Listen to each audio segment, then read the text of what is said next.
You know those times when your frustration is mounting and you're trying to do something and you're on a deadline and the stress just builds and builds and builds so much that you can't even think straight and you can't figure out why you can't figure out what you need to do?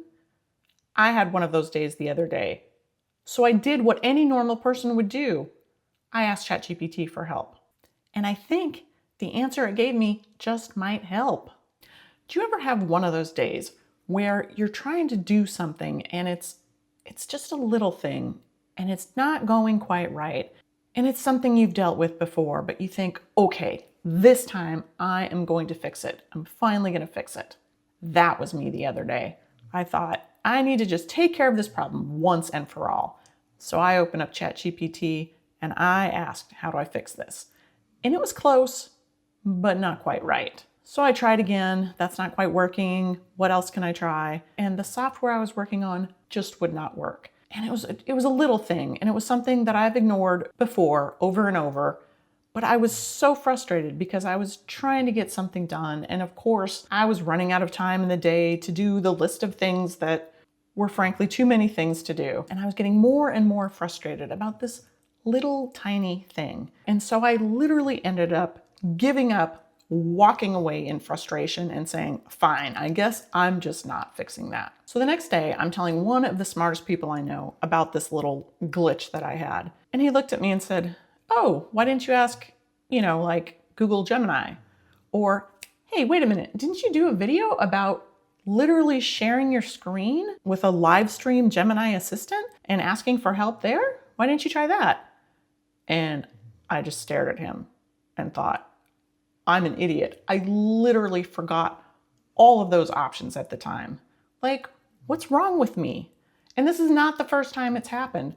You know, those times when you're working on something and you just really need to get it done, but the harder you work, it's like you're going backwards.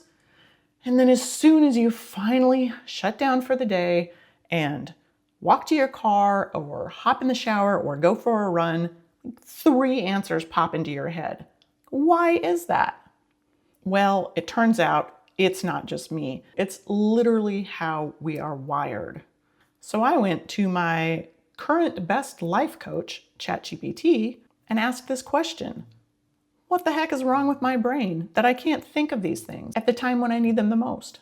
And it gave me this beautiful graphic and explanation. So when you get into this situation where you're just frustrated and maybe emotional and your stress levels are rising, your amygdala literally hijacks the decision-making part of your brain and floods your system with cortisol and adrenaline. And basically it's fight or flight that we've all heard about, right?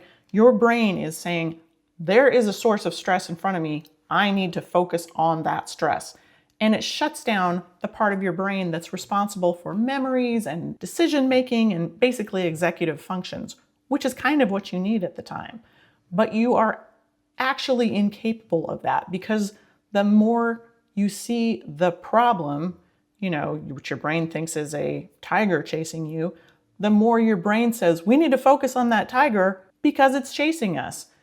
And you're literally locked out of any helpful decision-making or thoughts that you might otherwise have. So it's not just you, it's biology.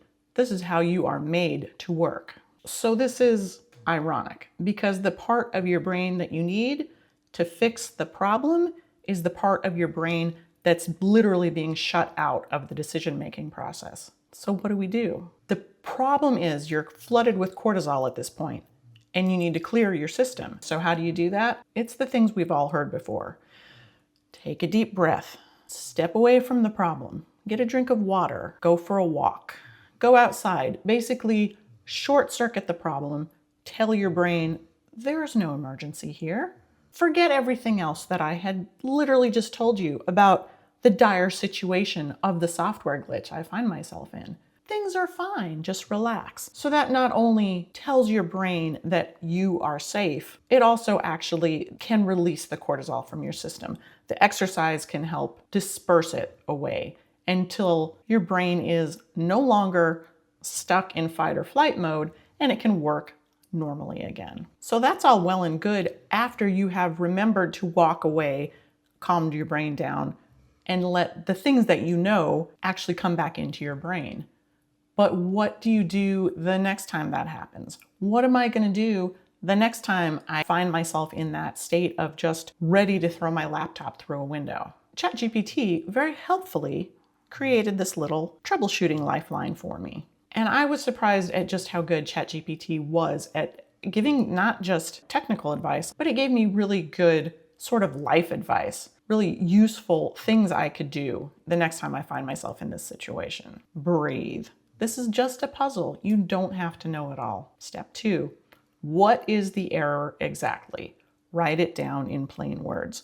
And that is true. Half the time, problem identification can actually take care of the problem, but not always. Ask ChatGPT, ask Gemini, search YouTube. You know, as good as ChatGPT and Google Gemini and a lot of these LLMs have gotten, they're not perfect.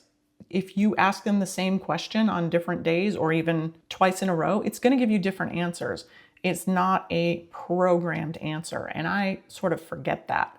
So the first answer is not always going to be the right answer. You might literally have to ask it the same question and say, that didn't work. What else can I try? And sometimes just go to a different LLM. Maybe you'll have better luck on that one. Maybe it will make your brain restate the question in a different way and you'll get a different answer. Google your exact error message.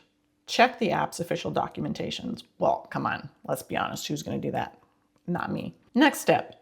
If ChatGPT gives you a weird or a wrong answer, try asking yourself, what's the best way to phrase this?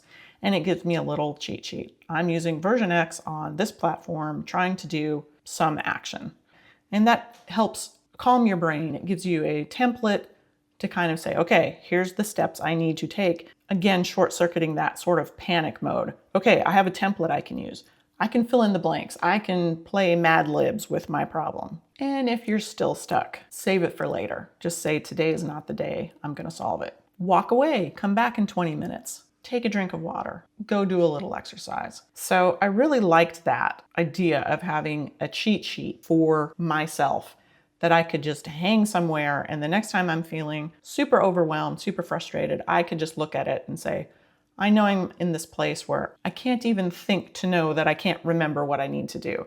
What's something I can just look at and say, tell me what to do, please? So I printed that out. I'm going to hang it on the wall. So hopefully I can remember the next time I'm feeling overwhelmed and stressed out of my mind to just stop for a minute, try something logical, walk away for a minute, and see if I can reset my brain. We all know after the fact, if we had just stopped what we were doing for like 2 minutes and come back, we probably would have saved half an hour of just frustration and trying the same thing over and over and wondering, why is this not working?